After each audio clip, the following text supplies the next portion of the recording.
திருப்பத்தூரில் நடைபெற்ற விழாவில் கவியரவி திமு அப்துல் காதர் அவர்கள் யுரேகா என்ற தலைப்பில் ஆற்றிய அற்புதமான உரையின் முழுமையான தொகுப்பினை இதோ உங்களுக்காக வழங்கியிருக்கின்றோம்.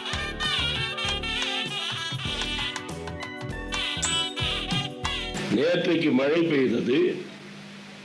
மறுநாள் காலையில் அப்படி நடந்து போனோம் சொல்லி சொன்னா அங்கெங்கே குடைக்காடான். நேற்று பெய்த மழைக்கு மண் இன்று குடை பிடிக்கிறது. எப்ப மழை பெஞ்சிச்சோ அப்ப குடை பிடிச்சா அது நியாயம். மழை பெஞ்சது நம்ம லீவ் விடுறது மாதிரி வச்சுக்கோங்களேன். விடுமுறை விட்டோம், மழையும் விடுமுறை விட்டுரும். அது மாதிரி நேற்றைக்கு பெய்த மழை மண் இன்றைக்கு குடை பிடிக்கிறது. யாராவது இன்னைக்கு ஒருத்தன் குடை எடுத்துட்டு போறான்னு வச்சுக்கிடுவோம், வெயில் இல்லாத நேரமா, ஏயா குடை பிடிக்கிறேன்னா மழை பெய்யலையா, அது நேற்றைக்கு இல்லை, அது குடை அண்ணன் என் கையில இல்லை, இல்லாட்டி வீட்டில் இருந்துச்சு, இப்ப இருக்குது பிடிச்சிட்டு போறேன்னு ஒருத்தன் சொன்னா அவனை எப்படி பார்ப்போம்? மழை பெய்கிற நேரத்தில் குடை விரிந்தால் பாராட்டலாம். மண் தாமதமாகத்தான் ஒன்றை செய்கிறதுங்கிறதுனாலதான் தாமதமாக புரிந்து கொள்ளக்கூடியவர்களை உன் தலையில மண்ணா என்று கேட்கிறார். ஆனால் மண்ணுக்குள் தான் எல்லாம் அடக்கம், எல்லாரும் அடக்கம். மண்ணுக்குள் தான் எல்லாம் அடக்கம், மண்ணுக்குள் தான் எல்லாரும் அடக்கம். அது தனியா ஒரு தடவை மண்ணை பத்தி மட்டும் பேசலாம். எதை விட்டாலும் அதை விட முடியாது. ஆனால் இங்கே சொல்ல வந்த செய்தி புரிந்து கொள்ளுதல், தெரிந்து கொள்ளுதல், அறிந்து கொள்ளுதல். பாரதி பாட்டு நீங்கள் நினைவுபடுத்திக் கொள்ள வேண்டும். தெளிவுறவே அறிந்திடுதல், தெளிவு தர மொழிந்திடுதல், சிந்திப்பார்க்கே களி வளர ஆனந்த கனவு பல காட்டு, கண்ணீர் துளி வர உள் உருக்குதல், இங்கு இவை ஆவும் ஒளி வளரும் கலைவாணி உன் செயல்கள் அன்றோ. கலைவாணியினுடைய செயல்கள், கல்வி தேவதையின் செயல்கள் என்ன அப்படின்னா தெளிவுறவே அறிந்திடுதல். முதல்ல தெரிஞ்சுக்கிறதும் நாம தெள்ள தெளிவா அறிந்து கொள்ள வேண்டும், தெரிந்து கொள்ள வேண்டும். எண்ணி பாருங்கள், ரொம்ப உயர்ந்த பொறுப்பில் இருக்கக்கூடிய ஒருவர் பேசிய பேச்ச நான் ஊடகத்தில் பார்த்தேன். ஒரு 15 நாளைக்கு முன்னாடி 1933 என்று சொல்கிறார். 1933 1ஆம் இடம், 10ஆம் இடம், 100ஆம் இடம், 1000ஆவது இடம், இப்படி நமக்கு கணக்கு சொல்லி கொடுத்து அந்த காலம் நமக்கு நினைவுக்கு வருகிறது. இப்ப ஒரு பள்ளிக்கூடத்துல போய் 1933 அப்படி எழுதி, இல்ல அத எழுத்துல எழுதி 1933 எழுத்தால எழுதி என்னால் எழுதுக அப்படின்னு பிள்ளைகளுக்கு சொன்னா என்னாலும் எழுத முடியாது, என்னாலும் எழுத முடியாது, என்னாலும் எழுத முடியாது. நாட்டுக்கே கணக்கு போகிறவர்களுக்கு தெரியல. குறையை மிகைப்படுத்துகிறோம் அப்படிங்கிறது இல்ல, தெளிவு சொல்லக்கூடியவர்களுக்கே நமக்கே அப்படி இப்படின்னு குழப்பமா இருக்குதுன்னா நாம வழி சொல்ல போகக்கூடாது, தெரியலன்னு சொல்லிடலாம். அப்ப அந்த தெளிவு அறிந்து புரிந்து தெரிந்து அப்போ தெரிந்துதான் நீ பேசுறதுக்கோ சொல்றதுக்கோ வரணும். நான் இவ்வளவு பீடிகை சொல்வதற்கு என்ன காரணம் அப்படின்னு சொல்லி சொன்னா, யுரேகா அப்படிங்கிறத பத்தி நான் தலைப்பு தம்பி பார்த்திவராஜா கேட்ட உடனே யுரேகா என்று என் கவிதை புத்தகத்திற்கு நான் வைத்த தலைப்பை இந்த நேரத்தில் திருப்பத்தூருக்கு நான் தலைப்பாக தந்தேன். இது ஒரு முன்னோட்டம் தான். அடுத்து அந்த புத்தகம் வருகிறது. அத வரலாறை பற்றி சொன்னார். 65 தியாகராசர் உள்ள தமிழ் படிப்பதற்காக விண்ணப்பம் போட்டுவிட்டு காத்திருந்த பொழுது இடம் நிரம்பி விட்டது. இப்ப பார்த்தா கலைக்கல்லூரிகள் எல்லாம் இடம் காலியாக இருக்கிறது. பெரிய பெரிய பாடங்கள்ல படிக்கிறதுக்கு மாணவர்கள் வரல. சில கல்லூரிகள்ல பேராசிரியர்கள் புள்ள பிடிக்கிறவங்க மாதிரி கிராமங்களுக்கு போய் தேடி பிடிக்கக்கூடிய காலமாக போய்விட்டு. ஒரு காலத்தில் இந்த கல்லூரியில் பிகாம் நல்லா இருக்கும். இஸ்லாமியாவில் சேக்ரட் ஆர்ட்ஸ் காலேஜில் சயின்ஸ் நல்லா இருக்கும். எக்கனாமிக்ஸ் பார்த்தீங்கன்னா லயலா கல்லூரி போனால் அங்கே பிரசிடென்சி போனால் வரலாற்று துறை. இப்படி கல்வியை தேடி போய் கற்ற காலம் ஒன்று உண்டு. தேடு கல்வி இல்லாத ஊரை தீயினுக்கு இறையென மடுத்தல். சரஸ்வதி பூஜை எப்படி பண்ணணும்னு பாரதி ஒரு புதிய முறையை சொன்னான். அக்ரஹாரம் காணாத ஒரு பூசை, ஏட்டை வரிசை ஒரு அடுக்கி சில மலர்களை பெய்து சந்தனத்தை தெளித்து சில மந்திரத்தை முணுமுணுத்து செய்வது இவள் பூசனை அன்றாம். நீ கல்வி தேவதையை போற்றக்கூடிய ஒரு நாளில் அன்னைக்கு புத்தகத்தை திறக்கிறத வச்சுட்டு நீ மூடி வச்சிருக்கிய, மூட பழக்கம் இல்லையா என்று பாரதி கேட்க. நீ அன்னைக்குலப்ப திறக்கணும், அன்றைக்கு திறக்கணும். நீ சில நூல் நிலையத்து போல நூலக அம்மா வந்திருக்கிறாங்க. எனக்கு ரொம்ப மகிழ்ச்சி. பிரேமா அம்மா வந்திருக்காங்க. பார்த்தா பூரா பெண்களாகவே ஒரு வள்ளி அப்படி தொடங்கி வள்ளி ராஜ்யமா இது அல்லி ராஜ்யமா என்றால் டெல்லி ராஜ்யத்துக்கே சவால் விடக்கூடிய ஆட்சி திருப்பத்தூரில் நடைபெற்றது. எவ்வளவு மகிழ்ச்சியா இருக்குதுன்னு சொன்னார்.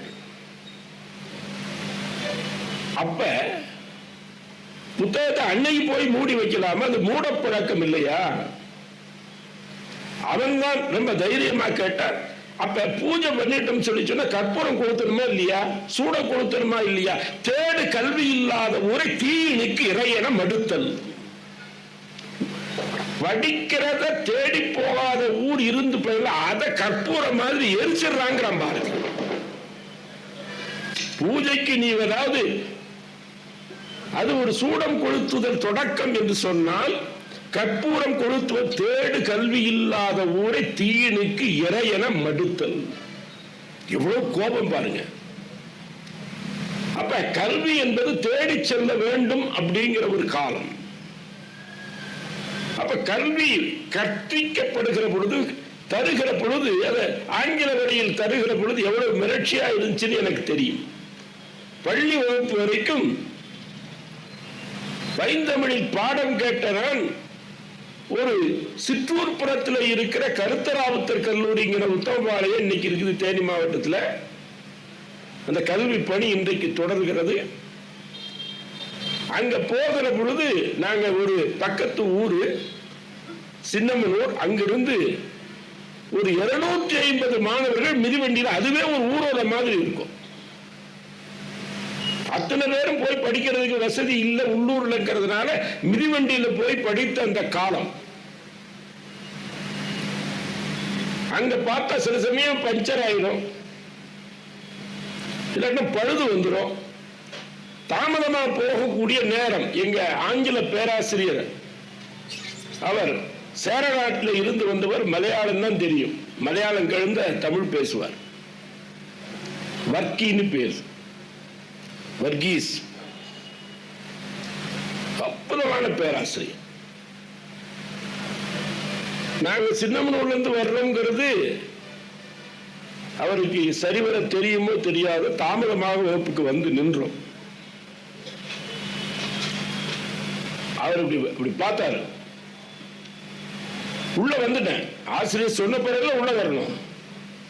கல்லூரி அனுபவமே இல்லாத காரணத்தினால உள்ள வந்துட்டேன். கெட் அவுட் அப்படின்னாரு. உள்ள வந்துட்டேன். உள்ள வந்ததே தப்பு. கெட் அவுட்னாரு, உள்ள வந்துட்டான். ஐசே கெட் அவுட்னாரு, அவருக்கு பக்கத்துல வந்துட்டான். என்னைய கேட்டாரு, யூ சின்னமனூரியன், don't you understand English? What you mean by get அவுட்னா? அவுட்னா வெளியே, கெட்டின்னா உள்ளன்னு சொல்றீங்க, கெட் அவுட்னா வெளியே இருந்து உள்ளவா? யாரா உனக்கு இங்கிலீஷ் சொல்லி? நீங்க தான் சொல்லிச்சோம். ரெண்டே வார்த்தை அதை புரிஞ்சுக்கிற கூடிய அளவுக்கு கூட ஆங்கிலம் நல்லா படிக்கக்கூடியவன் தான். ஆனால் பழக்கத்தில் ஆங்கிலம் பேசுவது, ஆங்கிலத்தில் கேட்பது, ஆங்கிலத்தில் புரிந்து கொள்வது என்பது அவ்வளவு கடுமையான காலமாக இருந்த காலம். என்னிடத்துல வாணியம்பாடி இஸ்லாமிய கல்லூரியினுடைய மாணவர் இருக்கிறார். சில சமயம் கேட்பார், முதல்வர், why there is a lot of noise in your class? உங்க வகுப்புல மட்டும் ஏன் அதிகமான சத்தம் கேட்கிறது? why there is a lot of noise in your class அப்படின்னு கேட்பார். நான் சொன்னதா, sir, that is not noise, that is voice of Tamil. அவனுக்கு விளங்குது, நமக்கு ஆங்கிலத்தையே தமிழ்ல நடத்தினா தான் விளங்குது. ஒன்றை தெரிந்து தெளிந்து புரிந்து திடீர்னு ஒன்று தட்டுப்படுமையானால் இந்த உணர்வு என்ன ஆகிறது என்பதற்கான ஒரு குறியீடு வார்த்தை தான் யுரேகா என்கிற வார்த்தை. இத தலைப்பு கொடுத்துட்டு சென்னையிலிருந்து நான் இங்க வரணும். தி லா ஆஃப் ஃப்ளோட்டேஷன், மிதத்தல் தத்துவம் அப்படிங்கிறத கண்டுபிடித்து சொன்னவன் ஆர்க்கிமிடிஸ் என்கிற அறிவியலாளர். தலைப்பு கொடுத்துட்டு சென்னையே மிதக்குது, சென்னையே மிதக்குது. அந்த வரலாறு தம்பி எடுத்து சொன்னார். செம்பும் பொன்னும் கலந்து செய்த அந்த மகுடத்துல இந்த கலப்பு விகிதம் எப்படி இருக்கும் அப்படிங்கிறத எப்படி கண்டுகொள்வது என்கிற சந்தேகம் ஒரு அரசருக்கு கிரேக்க நாட்டில் வந்தது. தம்பி மோகன் காந்தி சிலப்பதிகாரத்தை சொன்னாரா இல்லையா? அப்ப ஒரு பொற்கொல்லன் வந்து சொன்ன செய்தியை கேட்டு அந்த இடத்திலேயே ஒரு தீர்ப்பு சொன்னான் ஒரு அரசன். இந்த காலத்துல வாய்தா வாய்தா வாய்தான் வாங்கி 28 வருஷம் கழிச்சு கூட வழக்கு நடந்திருக்கிறது. ஆனா அந்த மதுரை நகரத்துல ஒரு தீர்ப்பு சொன்னான்னா அது ஒரு தனி விவாதத்திற்குரிய தலைப்பு என்றாலும் கூட ஊர்காப்பாளரை கூவி அவன் வந்து பொற்கொல்லன் சொன்ன உடனே பாண்டியன் அதை அப்படியே எடுத்துக்கிறல. பின் அவன் ஒரு ஒப்புதல் வாக்குமூலம் பாண்டியன் நெடுஞ்செழியன் கொடுத்தான், கொன்று அச்சிலம்பு கொணர்க. ஊர்காப்பாளரை கூவி கன்சர்ன் டிபார்ட்மெண்ட் என்னங்கிறதுன்னா அப்ப அந்த ஊர்காவல் செய்யக்கூடியவர்களுக்கு தான் யார் திருட யார் தப்பு பண்றவன் அப்படிங்கிறத பற்றி தெரியுங்கிறதுனால சும்மா ரோட்ல போற அரசாங்கத்தில் வேலை செய்யக்கூடிய வேறு அலுவலர்களையோ அதிகாரிகளையோ கூப்பிட்டு பாண்டியன் நெடுஞ்செழியன் அவட அறிவற்றவன் இல்லை, ஊர்காப்பாளரை கூவி அவனை முதல்ல அழைத்து என் தாழ் பூங்கோதை தன் கால் சிலம்பு கன்றிய கள்வன் கையராகின் கொன்று அச்சிலம்பு கொணர்க. அவன் கொடுத்த தீர்ப்பு. ஏன்னா அன்னைக்கு ஜட்ஜி அவன் தான். தம்பி நல்லா சொன்னார். அவன் தான் காவலன், போலீஸ் டிபார்ட்மெண்ட் அவன் தான், ஆட்சியாளன் அவன் தான் இல்லையா, நீதிபதியும் அவன் தான். மூன்று ஒரே இடத்துல இருக்கிறது, மூன்று ஒரே இடத்துல இருக்கிற அவன் தான். ஒரு ஆட்சின்னா நீதியை கட்டுப்படுத்தக்கூடிய ஆட்சியாக உள்துறை என்று வைத்துக் கொண்டு ஒருத்தரை பிடிச்சு உள்ள போட வேண்டியது, 25 வருஷம் கழிச்சு இவர் தப்பு பண்ணலன்னு வெளியே விட வேண்டியது, இது ஒரு காவல்துறைக்கு அழகில்லை. நீதித்துறை, ஆட்சித்துறை, காவல்துறை, இந்த மூன்று ஒரே இடத்துல இருந்த முடியாட்சி காலம் முடியாட்சி காலமாக இல்லை, அது ஒரு குடியாட்சி காலமாக இருந்தது என்பதற்கான அடையாளம் அது. இப்ப இது எல்லாரும் தான் சிலப்பதிகாரம் படிக்கிறார்கள், எல்லாரும் தான் சிலப்பதிகாரம் உரை எழுதி இருக்கிறார்கள். ஆனா நீங்க அந்த அந்த அந்த தீர்ப்பை நீங்க பார்த்தீங்கன்னா, கொன்று அச்சிலம்பு கொணர்க, அந்த கள்வனை கொன்று அந்த சிலம்பை கொண்டு வருகன்னு சொல்றது போல கொன்று வருகன்னு இவன் சொன்னதை பிழையாக, ஒரு எழுத்து பிழை, கண்ணகியினுடைய கழுத்து பிழையாக மாறிவிட்டது. தாலிக்கே வேட்டு வச்சிருச்சு. எழுத்து பிழைங்கிறது சாதாரணமா நினைச்சிடக்கூடாது. ஒரு சமயம் தாழ் திருத்தி கொண்டிருக்கிற பொழுது ஒரு பெண்கள் கல்லூரி திருக்குறளை பற்றி எழுதியிருக்குது. எனக்கு பிடித்த திருக்குறள் அப்படின்னு, அறத்தான் வருவதே இன்பம், அத்தான் வருவதே இன்பம் எழுதி. இந்த ராணா இடையில போயிடுச்சு. அவன் இடையிலேயே போயிட்டானா என்னன்னு நமக்கு தெரியும். எழுத்துப்பிழை கழுத்துப்பிழையாக மாறி ஒரு அரசாங்கமே கீழே கவிழ்க்கப்பட்டதற்கு காரணமாக ஆயிற்று அப்படிங்கிற ஒரு சொல் இல்லையா, ஒரு செயல் இன்றைக்கு இலக்கியமாக பதிவு செய்கிற பொழுது நீங்க கொஞ்சம் நினைச்சு பாருங்க. உரிய ஆட கூப்பிட்டா ஊர்காப்பாளரை கூவி அந்த துறையில் தேர்ந்து அறிந்த ஊர்காப்பாளர். யாரோட சிலம்புங்கிறான்? ஏன்னா கோபிச்சுக்கிட்டு அந்த பாண்டிய நெடுஞ்செழியனுடைய மனைவி கோப்பெருந்தேவி கோபிச்சுட்டு அவைக்களத்திலே இருந்து திரும்பி கோபிச்சுட்டு போற பொழுது அந்த பின்பக்கத்தை பார்க்கலாம், என் தாழ் பூங்கோதை தன்கால் சிலம்பு. அவளுடைய கூந்தல் நினைவுக்கு வருகிறது. என் தாழ் பூங்கோதை தன்கால் சிலம்புன்னா இவர் கூந்தலில் பூ இருக்கிறது, தாழ போகிறது என்று தெரியாமலேயே அவர் குறிப்பிட்டு என் தாழ் பூங்கோதை தன்கால் சிலம்பு கன்றிய கள்வன் கையதாகின், கன்றிய கள்வன் கையதாகின். இது உவேசா முதற்கொண்டு எவ்வளவோ பேர், நம்ம முத்தமிழறிஞர் கலைஞர் வரை நிறைய உரை எழுதி இருக்கிறார். ஆனா ஒரு இலக்கியத்திற்குள்ள சிறப்புன்னா எழுதப்பட்டதோடு நின்று விட்டதா? இல்லை. அது ஆழ்துளை கிணறுல நம்ம மோட்டார் போட்டிருக்கோம்னு சொல்லி சொன்னா, சில சமயம் மோட்டார் ஓடலன்னா என்ன செய்வோம்? நிறைய தண்ணீர் கீழே இருந்து இறைக்க வேண்டும். நிலம் பாசன பரப்பு முழுக்க அது அந்த தண்ணீர் பயன்பட வேண்டும் என்று நினைக்கிற பொழுது மோட்டாரை ஸ்டார்ட் பண்றதுக்கு, அது தன் பணியை தொடக்க வைப்பதற்காக கொஞ்சம் தண்ணி ஊத்துவோமா இல்லையா?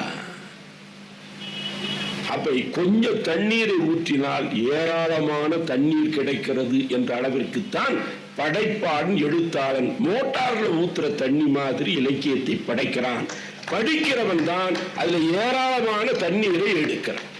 அவனவன் ஆற்றலுக்கு, என்னுடைய மோட்டார் இத்தனை ஹார்ஸ் பவர், என்னுடைய மோட்டார் இத்தனை ஹார்ஸ் பவர்னா அதுக்கு அதுதான் பொருளாக இருக்குது. இப்ப பாருங்க, என் தாழ் பூங்கோதை தன்கால் சிலம்பு. முதல்ல நீ வெரிஃபை பண்ண வேண்டியது, சோதிக்க வேண்டியது, அது என் அரசமாதேவியின் சிலம்பா, களவு போன சிலம்பா? கன்றிய கள்வன் கையதாகின், கன்றியவன் கள்வனா? அந்த சிலம்பு கன்றியன், அந்த கவர்ந்த கள்வன் கையில இருக்கிறதா? எத்தனை கண்டிஷன் பாருங்க. என் மனைவி காவலன் தேவியாக இருக்கக்கூடிய என் மனைவி கோப்பெருந்தேவியின் சிலம்புதானா, அரசியின் சிலம்புதானா என்று பார். என் தாழ் பூங்கோதை தன்கால் சிலம்பு.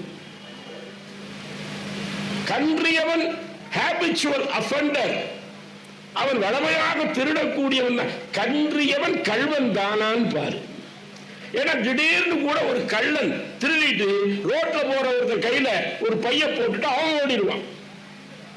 நீங்க பாக்குறீங்களா?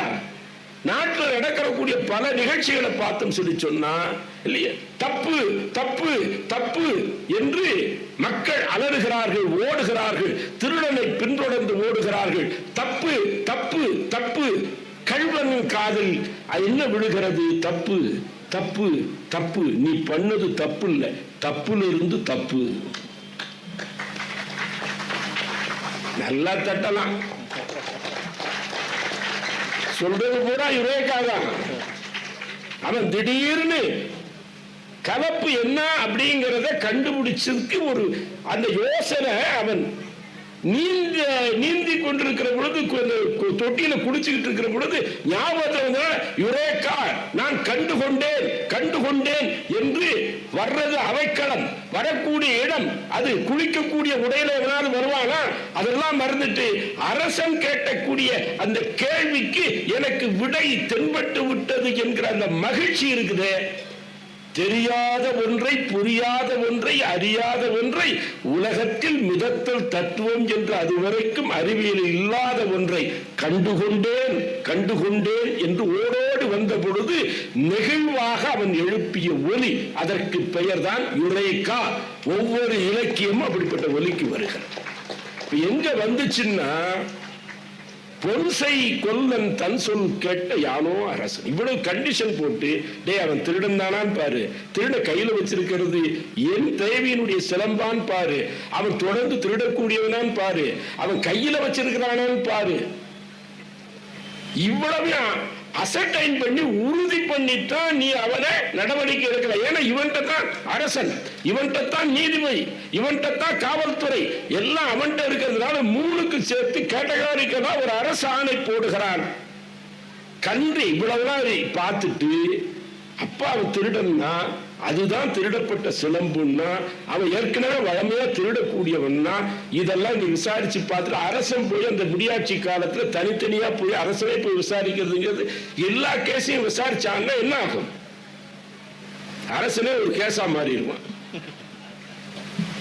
தலை வெடிச்சு போயிடுமா இல்லையா?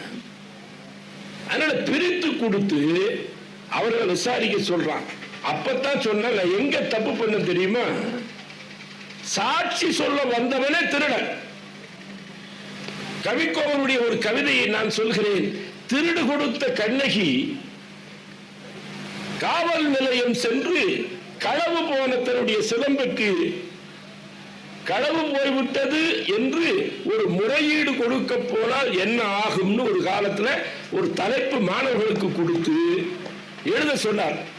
தம்பியை போல மாணவர்கள் நிறைய எழுதினார், முருகனை போல மாணவர்கள் எழுதினார்கள், நம்முடைய சந்தான கிருஷ்ணனை போன்ற மாணவர்கள் எல்லாம் எழுதினார்கள், ரத்தனராஜனை போன்ற மாணவர்கள் எழுதினார்கள். அதுல ஒரு மாணவர் எழுதினார், சரி அது கண்ணகி காலத்தில் நடந்தது, இப்ப என்னப்பா அப்படின்னு கேட்டா, மீண்டும் பொற்கொல்லனே அதே சிம்மாசனத்தில், எவன் திருடுனானோ அவனே சிம்மாசனத்தில் உட்கார்ந்து ஒரு நீதி சொன்னா எப்படி இருக்கும்? அப்ப அவன் சொன்ன அந்த வார்த்தை இருக்கிறதே இந்த மிதப்பு தத்துவத்திற்கு அவனுக்கு யுரேகா என்கிற ஒரு எக்ஸ்ட்ரசிவ், தன்னை மறந்து ஒன்று தென்பட்டு விட்டதே என்கிற அந்த மகிழ்வு உச்சத்தை தொட்டு கண்டுகொண்டேன். இங்க ஒரு வார்த்தையில பார்த்தீங்கன்னா, வந்து சொன்னவன் பொற்கொல்லன், அவன் தான் திருடி இருக்கிறான்னு அரசனுக்கு தெரியல. ஆனால் வந்த எவன் திருடுனானோ அவன் ஒருத்தரை பிடிச்சு காட்டி கொடுத்து அவனிடத்தில் ஒப்படைக்க வந்திருக்கிறான் அப்படிங்கறத பார்க்கிற சூழல் இல்லை என்கிற காரணத்தினால பின்னால் உணரக்கூடியவன், கண்ணகி வாதாடியதற்கு பிறகு உணரக்கூடிய அந்த அரசன் அவன் செழியன்.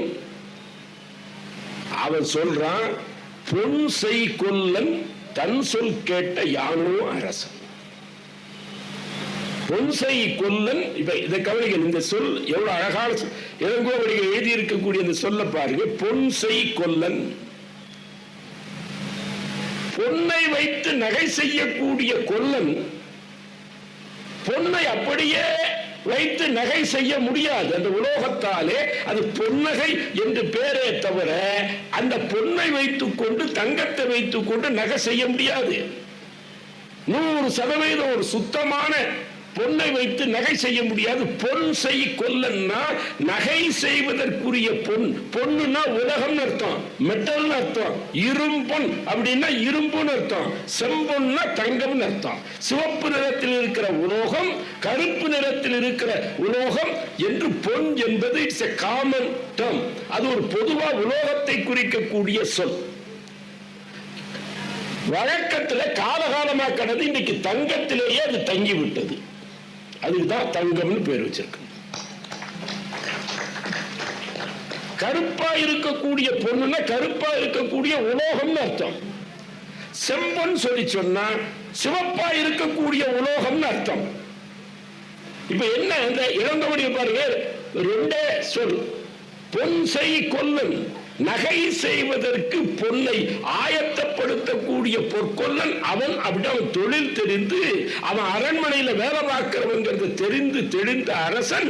பொன்னை செய்யக்கூடியவன், பொன்னை செய்யக்கூடியவன், பொன் வைத்து நகையை செய்யக்கூடியவன், பொன்னோடு சேர்ந்து செம்பையும் கலந்து அவன் நகை செய்வான்.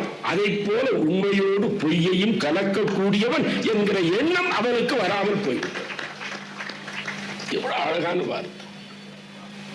யானோ அரசன், யானே கள்வன். பேராசிரியர் ஐயா ராதாகிருஷ்ணன் அவர்கள் இந்த சிலப்பதிகாரம் அவங்க பெரும்பது ராமாயணம் தான் ரொம்ப பிரியமா நடத்துவார்கள். என்னுடைய பேராசிரியர் ஐயா திருவேணி தேசிய கல்லூரியில சிலப்பதிகாரத்தில் அத்தாரிட்டி. டேய் திருவேணி, இன்னைக்கு நீ ராமாயணம் பேசுறா, நீ நான் சிலப்பதிகாரம் பேசுறேன். அப்படி ஒரு புலமை போட்டி. ரெண்டு சிறப்பா இருக்கு. அப்ப அவர் ராதாகிருஷ்ணன் ஐயா கேட்டார். எல்லாரும் தான் கேட்கிறார்கள். எல்லாரும் அவர் அரசர் கேட்டா, அப்பா இந்த பொன் மகுடத்துல புனைந்து செய்யப்பட்ட இந்த மகுடத்துல எவ்வளவு கலப்பு, எவ்வளவு நிகழ்ந்திருக்கிறது, அந்த விகிதத்தை உணர சொல்ல முடியுமான்னு சொன்னா, ஒரு பொருள் தண்ணீரில் மூழ்குகிற பொழுது அதன் வால்யூம், அதனுடைய கொள்ளளவு இருக்கிறது, அந்த அளவு தண்ணீரை இடப்பெயர்ச்சி செய்கிறது. தண்ணீரில் ஒரு பொருளின் எடை குறைகிறது. தண்ணீரில் ஒரு பொருளின் எடை குறைகிறது. ஏன் டாஸ்மார்க்ல அதிகமா விக்குதுன்னு தெரியுதா? அவன் நினைக்கிறான் தப்பது. அது ஒரு மரண திரவம். சாராய கடை நோக்கி போகிறான்னா அவன் தீர்த்த யாத்திரை நடத்துகிறான். ஏன்னா அந்த தீர்த்தமே இறுதி யாத்திரைக்கு துணை போகிறது என்கிற காரணத்தினாலே அது தீர்த்த யாத்திரை. சொற்கள், தமிழ் சொற்கள்ங்கிறது ஆடக்கூடியவன் ஆடுவை செய்தால் அதற்கு பொருளே வேறு. அதை நம்ம கேள்விப்படுற பொழுது துள்ளி குதிக்கணும். பாருங்க, யானோ அரசன், யானே கள்வன், எல்லாரும் தான் படைத்தார்கள். இளங்கோவடிகள் எழுதிட்டு போயிட்டாரு. எத்தனையோ பேர் படித்தார்கள். பேராசிரியர் ராதாகிருஷ்ணன் ஒருத்தர் குடுமி வச்சிருக்கிற ஒருத்தர் வந்து அந்த இடத்துல நின்று ஒரு கேள்வி எழுப்புகிறார். யானோ அரசன், யானே கள்வன், தென்புலம் காக்கும் இல்லையா அந்த காவல் என் முதல் பிழைத்தது, கெடுகையின் ஆயுள். பல பேர் இதை எழுதியிருக்கிறார்கள். எந்த சிலம்புன்னு சொல்லி பேராசிரியர் வாசுப்ப மாணிக்கம் அவர்கள் தம்பி பயின்ற இடம் அழகப்பா பல்கலைக்கழகம், அழகப்பா கல்லூரி. என்ன அறிவு, என்ன அறிவு! தமிழ் காதல் ஒரு நூல் எடுத்து படிச்சு பாருங்க. புத்தக திருவிழாவில் இந்த பேர்லாம் மறந்து போயிடக்கூடாது. அப்படிப்பட்ட எத்தனையோ பேர் இருக்கிற. ஆனா ஒருவருக்கு தோன்றுவதுதான் இன்னொருவருக்கு தோன்று வேண்டும் அப்படின்னா செக்கு மாடு மாதிரி சுற்றி இடத்தையே சுத்தக்கூடாது. கொஞ்சம் நமக்கு முன்னேற வரைக்கும். போன வருஷம் ஒலிம்பிக்ல ரெக்கார்டு இது. நீ அடுத்த வருஷம் ஒலிம்பிக்கு தயாராகிறவன் அதை தாண்ட வேண்டும். அப்பதானே அவனுக்கு பெருமை. தம்மில் தம்மக்கள் அறிவுடைமை மாநிலத்து மண்ணுயிர்க்கெல்லாம் இனிது திருவள்ளுவர் சொல்றார். உன்னிடத்துல இருந்து உன் மக்கள் வருகிறார்கள், உன் பிள்ளைகள் வருகிறார்கள், உன் மாணவர்கள் வருகிறார்கள், உன்னை விட அறிவுடையவனா இருக்கணும். பழைய காலத்துல குருக்கள் எல்லாம் முக்கியமான வித்தையை மாணவர்களுக்கு கற்றுத்தர மாட்டார்கள். ஏன்னா இவரே ஒரு காலத்துல வந்துட்டான்னா நம்மையே தோற்கடிச்சாலும் தோற்கடிச்சிருவான். அப்படி எண்ணிய காலம் இருக்கிறது. ஆனால் அப்படிப்பட்ட அவர்கள் உண்மையான ஆசிரியர்களாக இருக்க முடியாது.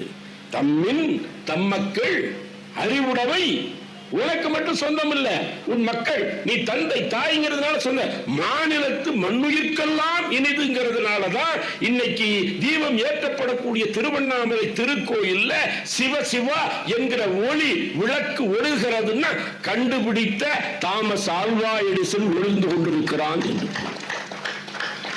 இதன அழகு இல்லையா? ஒரு கிறித்துவ அறிவியலாளன், அறிவியலுக்கு எங்க மதம், எங்க ஜாதி, எங்க வேறுபாடு, அப்ப இந்த குறிப்பு நாம் உணர வேண்டும் அப்படிங்கிறதுனால சொன்ன. அவர் கேட்டார் கேள்வி, என்ன அழகான கேள்வி பாருங்க. யானோ அரசன், அது சரி, நானா அரசன்? ஏன்னா விசாரணையில் பிழை, விசாரணை அதிகாரிகள் பிழை. இதை கேட்ட ஒருத்தன், விசாரிக்க போன ஒருத்தன் எப்படிப்பட்ட கல்லா களிமகன் சொல்றார் இளங்கோவடிகள். அவர் ரெக்ரூட், இப்பதான் வேலையில சேர்ந்திருக்கக்கூடிய புதுசு, வேலையில சேர்ந்திருக்கக்கூடிய புதுசு. அங்க வந்து குவீன் எலிசபெத் வந்து சென்னைக்கு வந்தாங்க, விமானத்துல வந்தாங்க. வரவேற்கிறதுக்காக அந்த நகரத்தினுடைய மூத்த ஒரு ஷெரீஃப் வச்சுக்கீங்களேன், அவர் மாலை போடணும். இவங்க என்ன பண்ணிருக்காங்க, ஆர்வ கோளாறு காரணமாக மாலையை எடுத்துட்டு போய் குவீன் எலிசபெத்துக்கு போட வேண்டிய மாலையை முதல்ல அந்த அம்மா வளர்க்கிற நாய் வந்துச்சு, அதுக்கு போட்டாங்க. அப்ப ஒரு வேலை பொறுப்பாக ஒப்படைக்கப்பட்ட வேலையை சரிவர செய்யணும், அதுக்கு எதிராக செய்யணும். அது எம்பராசிங்கா, அதுவே சங்கடமான ஒரு சூழ்நிலையை உண்டாக்கி விடும். இப்போ ஒரு மேலதிகாரி வர்றாரு, இன்னொரு மேலதிகாரி அவருக்கு கீழே இருக்கக்கூடிய ஒரு அதிகாரி வரவேற்க போறாரு, அவருக்கு துணையா இவரேவா மாலையை தூக்கிட்டு போவாரு, அவர் தூக்கிட்டு வர்றாருன்னு வச்சுக்கிடுவோம். எடுத்துட்டு மாலை எடுத்துட்டு நிக்கிறாரு, வரக்கூடிய மேலதிகாரி கழுத்துல இந்த மாலையை போடணும். மேலதிகாரி இறங்காம அவருக்கு மேலதிகாரி வர்றாரு. வாங்கி இருக்கிறது ஒரு மாலை தான், வாங்கி இருக்கிறது ஒரு மாலை தான். மேலதிகாரி போடுறதுக்காக தூக்கிட்டு வந்த மாலைய வந்த மேலதிகாரி கழுத்துல போடணும் பார்த்தா இறங்குறவர் அவருக்கு மேலதிகாரி, மேலதிகாரி வர்றாரு. என்ன பண்ணணும், ஒரு நல்ல புத்தி உள்ளவனா இருந்தா தான் எதிர்பார்த்து போல மாலை அணிவிக்கக்கூடிய அந்த அணிவிக்க வேண்டிய அந்த அதிகாரி கையில மாலையை கொடுத்து, ஐயா அவர் கழுத்துல போடுங்க, சிக்கல் தீர்ந்து போச்சுல்ல. எப்பவுமே மாலை சூடுவது மகிழ்ச்சி தானே, மாலை சூடுவது மகிழ்ச்சி தானே. அப்ப கேட்ட கேள்வி என்னன்னா, அப்படிப்பட்ட பொறுப்பான அரசன், அந்த அரசுல அலுவலர்கள் பிழை செய்தார்கள். அவன் போனவன் குடிச்சிருக்கான், கல்லா களிமகன், அவன் குடிச்சிருக்கான். இப்பதான் வேலைக்கு சேர்ந்திருக்க ரெக்ரூட், சரியா விசாரிக்க தெரியாது, அவனும் குடிச்சிருக்கான். அப்ப அது ஒழுங்கா நடக்குமா? அதனாலதான் பக்கத்துல கூட போன ஒரு போலீஸ்காரர், ஒரு காவலர் சொல்றாரு, கொஞ்சம் அனுபவம் வாய்ந்த காவலர் சொல்றாரு, கோவலனை பார்த்தா இலக்கண முறையின் இருந்தோன் கொலைப்படும் மகன் அல்லன். இலக்கண முறையில் அவனை பார்த்தாலேயே தெரியுது ஒரு நல்ல இடத்துல உள்ளவன், நல்ல பழக்க வழக்கங்களுக்கு உரியவங்கிறத அனுபவம் வாய்ந்த ஒரு காவலர். ரெண்டு பேர் சேர்ந்து போனபோது ஒருத்தர் ரெக்ரூட், புதுசா இப்பதான் வேலைக்கு சேர்ந்திருக்கிறவன் குடிச்சு வேற வந்திருக்கிறான், அதுவல் பணியில் இருக்கிற பொழுது குடிச்சிருக்கிறான். பக்கத்தில் இருக்கக்கூடிய அந்த காவல் அனுபவம் வாய்ந்தவன் சொன்னா, அப்போ ஒரு நல்ல அதிகாரியும் பார்க்க முடியுது, ஒரு மோசமான அதிகாரியும் பார்க்க முடியுது. அப்ப பார்க்கிற பொழுது சொன்னான், இலக்கண முறையின் இருந்தோன். என்ன அழகு பாருங்க, போலீஸ்காரனை பார்த்தா திருடன் வந்து கை குலுக்குவானா, பயந்து ஓட மாட்டான். இவன் இலக்கண முறையில் இருந்தோங்கிறதுனால இலக்கண முறையில் காவலன் வந்த பிறகும் இருந்தோன். திருடன்னா ஓடி இருப்பான், இவன் நல்லவன் என்கிறதுனால போலீஸ்காரனை காவலனை பார்த்தால் திருடன் பயந்து ஓடுவது இயல்பு. இவன் ஓடாம இலக்கண முறையில் இருந்தோன். எவ்வளவு அழகான சொல் பாருங்க. அவன் நல்லவங்கிறதுனால காவலனை பார்த்து அவனுக்கு அச்சம் இல்லை.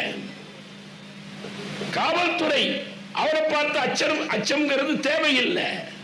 அதனால அவன் அப்படியே பயப்படாம இருக்கான். ஏன்னா அவன் தப்பு இல்லை, பயப்படாம இருக்கான். ஆசிரியர் போராட்டத்திற்காக ரொம்ப வருஷத்துக்கு முன்னாடி காட்பாடி வேற ஜெயிலுக்கு போனோம்.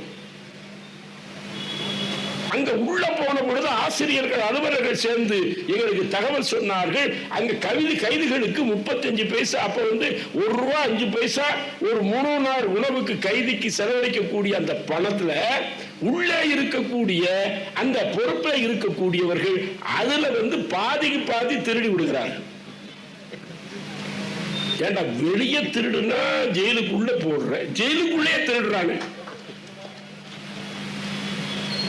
ரொம்ப வருத்தப்பட்டு ஒரு பேராசிரியர் இன்னொரு துணை வட்டாட்சியர் என்கிட்ட சொன்ன, ஐயா இப்படி நடக்குது ஐயா அப்படின்னு சொன்னார். நான் சொன்னேன், அதனாலதான் அவங்க ஜெயிலேயே வச்சிருக்காங்க, வெளியே அனுப்பாம அவன் ஜெயிலேயே வச்சிருந்தான். அப்படி இலக்கண முறையில் இருந்தோம் கொலைப்படும் மகரல்லன். அடே களவுக்கு தண்டம், அதுக்கு அந்த தண்டனைங்கிறது அந்த நாட்டு சட்டம்டா. கல்வனை கோரல் கடுங்கோர் என்று வெவ்வேறு இயற்கைகான். பாண்டியன் நெடுஞ்செழியன் சொன்ன வார்த்தை, அம்மா உன் கணவனை கொன்று விட்டார்கள் என்று கையற்று பிறந்து என் மீது வந்திருக்கிறாயே, கல்வனை கொல்லுவது இந்த நாட்டின் சட்டம். அப்படி ஒரு சட்டம் இருந்தா எவ்வளவு நல்லா இருக்குங்கிறத பாருங்க. அடுத்த தேர்தலுக்கே ஆள் இருக்க, எவ்வளவு நல்லா இருக்குங்கிறத பாருங்க. பல நல்ல செய்தி சிலப்பதிகாரத்தில் சொல்கிறார். சதுக்க பூதம்னு 4 திசையிலேயே 4 பூதம் இருந்திருக்குது. எவனாவது தப்புனாலும் பிடிச்சது சாப்பிடுமா. எவ்வளவு நல்லா இருக்குது பாருங்க. அது இருந்துச்சா இல்லைங்கிறது வேற. ஆனால் நீங்க எண்ணி பாருங்க, அப்ப அதுல தவறு வந்து விட்டது அப்படிங்கிறதுனா, ஒன்று எழுதப்பட்ட காலத்திலே சொல்லப்பட்ட செய்திகளோடு அடங்கி விடுவதில்லை. கொஞ்சம் தண்ணீரை போட்டு மோட்டார்ல நிறைய பம்பு செட்ல இறக்கிறது மாதிரி கேட்கிறவர்கள் இல்லையா, சுவஞர்கள் தான் ஒரு இலக்கியத்தினுடைய பொருண்மையை விரிவுபடுத்துகிறார். அது நீங்க தான். அதனாலதான் புத்தகங்கள் மூடுவதற்காக இல்லை, அது விரிக்கப்பட வேண்டும்னா வெறும் புத்தகத்தை விரிக்கிறது இல்லை, அந்த கருத்து விரிவடைய வேண்டும், கருத்து விரிக்கப்பட வேண்டும். அதுதான் அங்க இருக்கிறது. கேட்கப்பட்ட கேள்வி என்னன்னா, யானோ அரசன், ஏன்னா இந்த தப்பு பண்ணிருக்கனே, வந்திருக்கிற திருடனே வந்து சாட்சி சொல்ல வந்திருக்கிறானே, அப்ப அவனை பார்த்து தெரிந்து கொள்ள முடியாத நான் அரசனா அப்படிங்கிறது நியாயமான கேள்வி. 2வது கேள்வி கேட்டதுதான் அதுல தனிப்பட்ட சிறப்பு. ஐயா ராதாகிருஷ்ணன் அவர்கள் கேட்டார்கள். அதுவரைக்கும் எல்லா புலவர்களும் பார்த்தார்கள். ஆனா அவர் கேட்ட பொழுது என்ன சொன்னார்னா, யானே கல்வன். முதல்ல வழக்கு என்ன, யானோ அரசன் என்பது வழக்கு. கேஸ் என்ன கேஸ்னா, 2 புகழ் வாய்ந்த வழக்கறிஞர்கள் வந்திருக்கிறாங்கிறதுனால நான் சொல்லல. இவர் வந்து சிலப்பதிகாரத்தை கடைசியில பேசுவாருன்னு எனக்கு தெரியாது. யுரேகா அப்படின்னு நான் கத்தணும்னு நினைச்சேன். நீங்க நினைத்து பாருங்கள், யானே கல்வன். ஆமா அரசன். கேஸ் என்ன, யானோ அரசனா, நீ அரசனா இல்லையா அப்படிங்கிறதுக்கு வழக்கு. அதை விசாரிச்சு தீர்ப்பு சொல்லு. ஆனா நீ என்ன சொல்ற, யானே கல்வன். அரசன் என்ன திருடுனானா? பாண்டியன் நெடுஞ்செழியன் திருடுனானா என்றால் தமிழின் மாண்பும் சிறப்பும் யுரேகா என்று கத்தக்கூடிய அளவுக்கு இருக்கிறது என்று சொன்னால் அதுதான் ஒப்ப நாடி. திருக்குறள் பரிமேலழகு உரை படிச்சைன்னு சொல்லி சொன்னால் அதனுடைய முன்னுரையில பிறவும் தமவும் ஒப்ப நாடி. ஒரு வழக்கை விசாரிக்கிற பொழுது குணம் நாடி குத்தமும் நாடி அவற்றுள் மிகை நாடி மிக்க கொள். குணம் என்ற காரணத்தால் அதிகமான ஈடுபாடு வரவேற்பு கொடுப்பதோ, குற்றம் என்ற காரணத்தால் வெறுத்து ஒதுக்குவதோ கூடாம, குணம் என்பதற்கு என்ன சொல் வள்ளுவன் போட்டான, நாடி. குற்றத்துக்கு நாடிதான். அவற்றுள் மிகையானது எதுங்க, அதுக்கு நாடிதான். இதை விட ஒரு சம நீதி உலகத்தில் எவனும் சொல்லியிருக்க முடியாது. எவனும் சொல்லியிருக்க முடியாது. ஒருத்தருக்கு ஒரு சார்பு ஒருத்தருக்கு ஒரு சார்பு என்று இருக்க முடியுமா? இன்றைக்கு நீதி தேவதையினுடைய சிலையே போயிடுச்சு. அதே போயிடுச்சு. நீதி தேவதையினுடைய சிலை கண் கட்டு, கையிலே வாள், இன்னொரு கையில் துலாக்கோல் தராசு. இன்னைக்கு அது இல்லை, அது இல்லை. அன்பிற்குரியவர்களை நீங்கள் நினைத்து பாருங்கள். காதலுக்கு கண் இல்லை, கண்ணீர் உண்டு. நீதி தேவதை கண் கட்டு போட்டிருக்கிறது, கண்ணில் துணியை கட்டி இருக்குது. காதலுக்கு கண் உண்டு இல்லையா? காதலுக்கு கண் இல்லை, கண்ணீர் உண்டு. ஆனால் நீதிக்கு கண் இல்லை, இல்லை கண்ணீர் இல்லை, கண் உண்டு. காதலுக்கு கண் இல்லை, ஆனா கண்ணீர் இருக்குது. நீதிக்கு என்னன்னு சொல்லி சொன்னா, யாரை பார்த்து அது அழாது. நீதிக்கு கண்ணீர் இல்லை, ஆனால் கண் உண்டு. எதுடா முறை அப்படின்னு சொல்லி சொன்னா, அது இவன் ஓர்ந்து கண்ணோடாது இறை புரிந்து யார் மாட்டும் தேர்ந்து செய்வதே முறை. யாரிடத்திலும் அது சேர்ந்து விடாது, யாரிடத்திலும் அது சார்ந்து விடாது, எதற்காக வேண்டியும் அது நிகழ்ந்து விடாது, பாதுகாப்பதற்காக வேண்டித்தான் நீங்க பாத்தீங்கன்னா நடுவு நிலைமைன்னு திருக்குறள்ல ஒரு அதிகாரம். அதற்கு முதல் அதிகாரம் பாத்தீங்கன்னா செய் நன்றி அறிதல். செய் நன்றி அறிதல் என்கிற அதிகாரத்திற்கு அடுத்த அதிகாரமாக நடுவு நிலைமை என்கிற அதிகாரத்தை நம்முடைய வள்ளுவன் உட்பாட்டான் வைத்ததற்கு காரணம் என்னன்னு சொல்லி சொன்னா, செய் நன்றி அறிதல் என்பதற்காக வேண்டி நீ நடுவு நிலைமையில இருந்து பிறந்து விடக்கூடாது.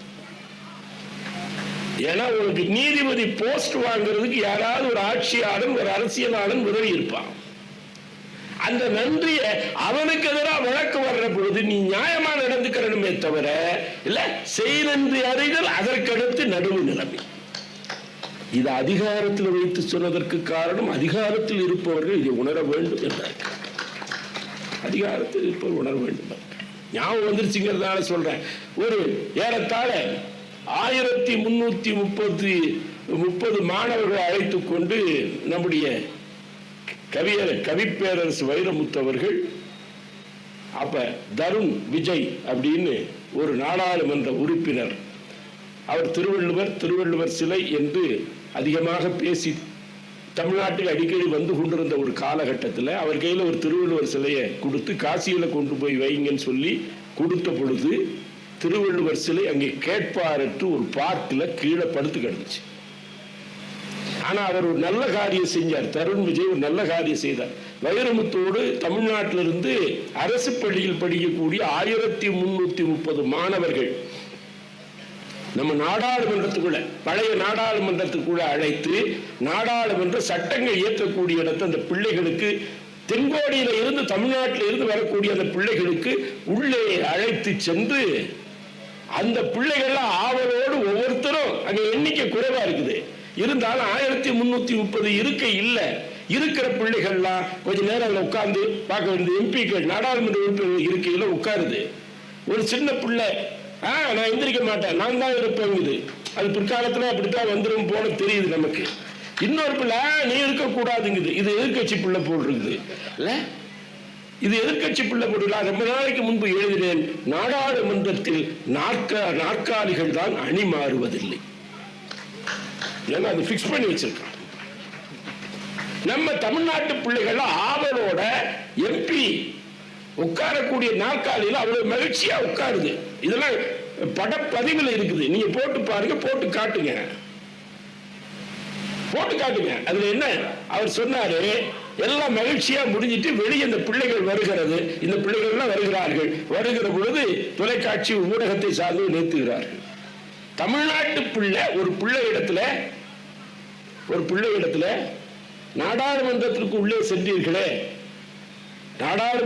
உள்ளே சென்றீர்களே, தேர்தலில் நின்று வெற்றி பெற்று அந்த வெற்றி தந்த அதிகாரத்தின் காரணமாக உள்ளே நுழைவதற்கு உரிய இடத்துல நீங்க அப்படியே உள்ள போயிட்டீங்களே, நீங்க அதிர்ஷ்டசாலிகள். You are fortunate children. ஏன்னா தேர்தலில் நிக்கல, போட்டி போடல, போட்டியில வெல்லல. இவ்வளவுக்கு பிறகு நீங்கள் அந்த வென்றதன் காரணமாக எம்பிங்கிற அதிகாரத்தை பெற்று உள்ள நுழையல. இருந்தாலும் இவ்வளவு இல்லாம அந்த அதிகாரத்தை பெறாமல் நீங்கள் உள்ளே நுழைந்திருக்கிறீர்களே, you are fortunate children from Tamil Nadu. ஒரு சின்னஞ்சிறிய குழந்தை மிக தெள்ளத் தெளிவாக தமிழிலும் ஆங்கிலத்திலும் சொன்னது, நாங்களும் அதிகாரத்தோடு தான் உள்ளே நுழைந்தோம். 133 அதிகாரம் திருவள்ளுவன் தந்தான். அந்த அதிகாரம் தான் எங்களை அழைத்துக் கொண்டு வந்தது. அதிகாரம் தான் அழைத்துக் கொண்டு வந்தது. எவ்வளவு அற்புதமான செய்தி பாருங்க.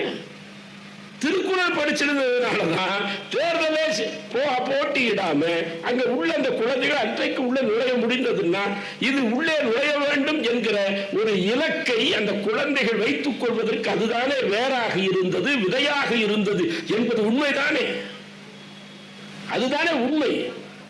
நீங்க எண்ணி பாருங்க. இப்ப கேட்கப்பட்ட கேள்வி நல்லா கவனிக்கணும். பேராசிரியர் கேட்டார், அழகான கேள்வி.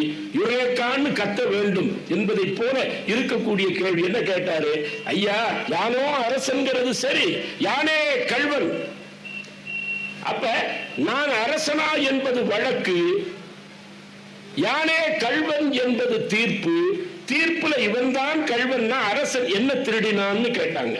அதுக்குதான் நான் விளக்கம் சொல்ல வந்தேன். ஒப்ப நாடி பிறவும் தமவும் ஒப்ப நாடி.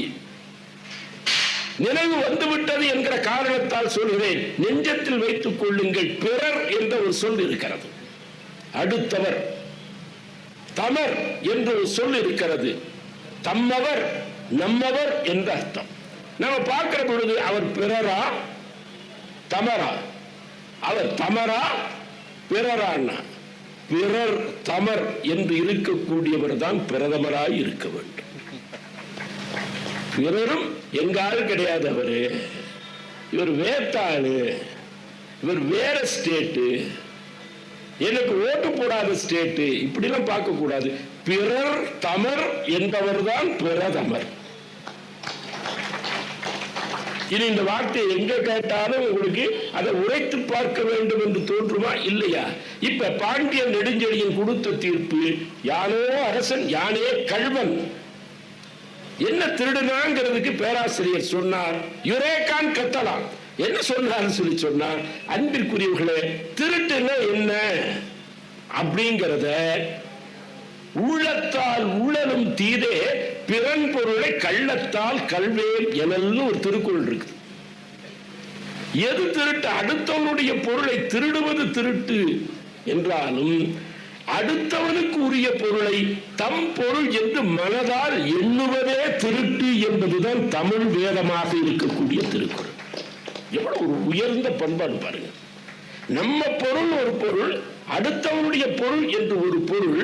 அப்ப என்ன சொல்றான் அங்க பார்க்கிற பொழுது, என்ன அந்த குறிப்பு சொல்லப்படுகிறதுன்னு சொல்லி சொன்னா, அந்த உள்ளத்தால் உள்ளனும் தீதே, உனக்கு உரிமை இல்லாத ஒரு பொருளை உனக்கு உரிமை உடையது என்று சொல்லுகிறது தீமையான, அதுவும் களவுதான், அதுவும் திருட்டுதான். அப்ப பாண்டியன் நெடுஞ்செழியன் என்ன சொன்னான்? தான் கள்வன் என்று சொன்னதற்கு காரணம் என்னன்னா, அவன் யாருடைய பொருளையும் திருடல. பாண்டிமாதேவிக்குரிய சிலம்போ என்று கோவலன் தேவிக்கோர் உரிய சிலம்பை, கோவலன் தேவி கண்ணகிக்குரிய சிலம்பை, காவலன் தேவியான தன் மனைவிக்குரிய சிலம்பு என்று நெஞ்சத்தால் கொஞ்சம் எண்ணினான் என்கிற காரணத்தால் நான் திருடனாகிவிட்டேன். என் நாட்டில் திருடனுக்கு கொலை தண்டனைன்னு உயிரை விட்டுட்டான். என் நாட்டில் ஒரு திருடனான்னா திருடனுக்கு கள்வனை கோரல் கடுங்கோல் அன்று வெள்வேல் கொத்தம் கான். வெளிப்படையான கூர்மையான வேலை போன்ற ஒரு அரச மாட்சி என்று சொல்கிற பொழுது தமிழின் உயரிய சிறப்பு, அடுத்தவன் பொருளை திருடுவது மட்டும் திருடில்லை, அடுத்தவனுக்குரியதை நீ நெஞ்சத்தால் எண்ணத்தால் என்னுடையது என்று எண்ணினாலும் நீ திருடந்தான். உலகத்தில் எங்கேயா இருக்குது? எங்கேயாவது இருக்கிறான்னு சொன்னால் படித்துக் கொள்கிறேன், நான் படித்துக் கொள்கிறேன். அப்ப சிலப்பதிகாரம் என்பது ஒரு கதையை சொல்லக்கூடிய விஷயம் நினைக்காதீங்க. ஒரு கதையை சொல்லக்கூடிய நினைக்காது. ஒரு வரி மதுரையில பாண்டிய நெடுஞ்செழியனை பத்தி ஒரு பேசுறமே, அவனுடைய ஆட்சியில ஒரு வரி சொல்லுகிறார்கள். மதுரையில என்ன சிறப்புன்னா, கண்ணகிக்கு அறிமுகப்படுத்துவதை போல, மதுரையை பற்றி தெரிவிப்பதை போல அந்த வாசகம் புறஞ்சேரி இருத்த காதிலே சொல்லப்படக்கூடிய வாசகம், அந்த மாடல மறையும் மாங்காட்டு மறையும் ரெண்டு பேர் வந்துதான் இந்த தகவல்களை எல்லாம் சொல்லுகிறார்கள். அதுல அந்த மறையவன் சொன்ன வார்த்தை, மதுரைக்கு உள்ள தனிப்பட்ட சிறப்பு என்ன தெரியுமா? தனிநீர் கழியினும் தகைக்குனர் இல். நீ தனியே போனாலும் உன்னை தடுத்து நிறுத்தி உனக்கு ஏதம் செய்வார், துன்பம் செய்வார். பாண்டியன் ஆளக்கூடிய மதுரையிலே இல்லை. ஒரு பெண் இன்றைக்கு தனியா போக முடிகிறதா? திடலில் ஏற்றி வைக்கப்பட்ட தீபத்தை போல எந்த காமுக காற்றும் அணைத்துவிடக் கூடும் என்பது ஒரு நாட்டின் நல்ல நிலையை சொல்லுமா என்று தீப திருநாளில் நான் உங்களுக்கு சொல்கிறேன். திடலில் ஏற்றி வைக்கப்பட்ட தீபத்திற்கு எந்த காமுக காற்றும் வந்து அணைத்து விடும்.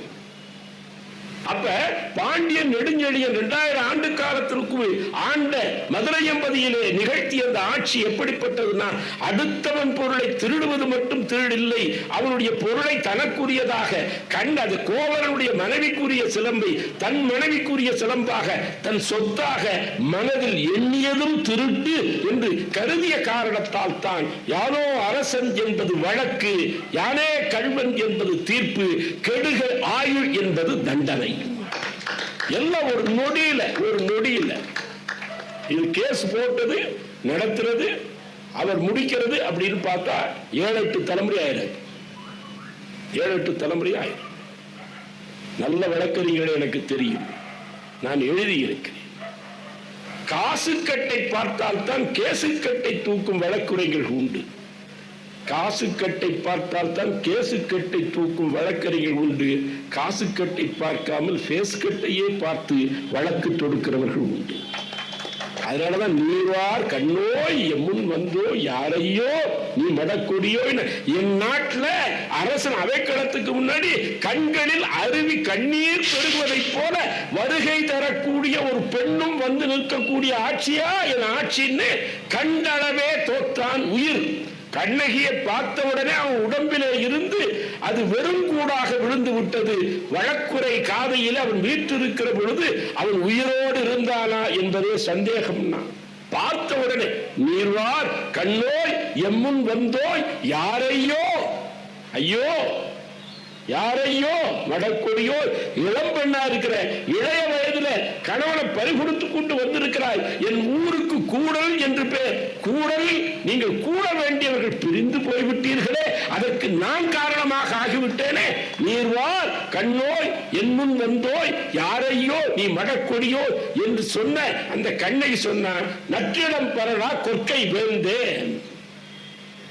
கண்ணகி வழக்குரைத்துக் கொண்டு வருகிற பொழுது சொல்லக்கூடிய ஒரு வார்த்தை, நற்றிரம் படரா கொற்கை வேந்தேன். இவன் ஆட்சி நடக்கிறது மதுரை தான் தலைநகரம், பாண்டியன் நெடுஞ்செழியனுடைய ஆட்சி தலைவர். அவனை போய் கொற்கை வேந்தேன்னு சொல்றது என்ன? அவனை ஆட்சியா டிரான்ஸ்பர் பண்றான், ஒரு தண்டனை கொடுத்து அவனே டிரான்ஸ்பர் பண்றான்.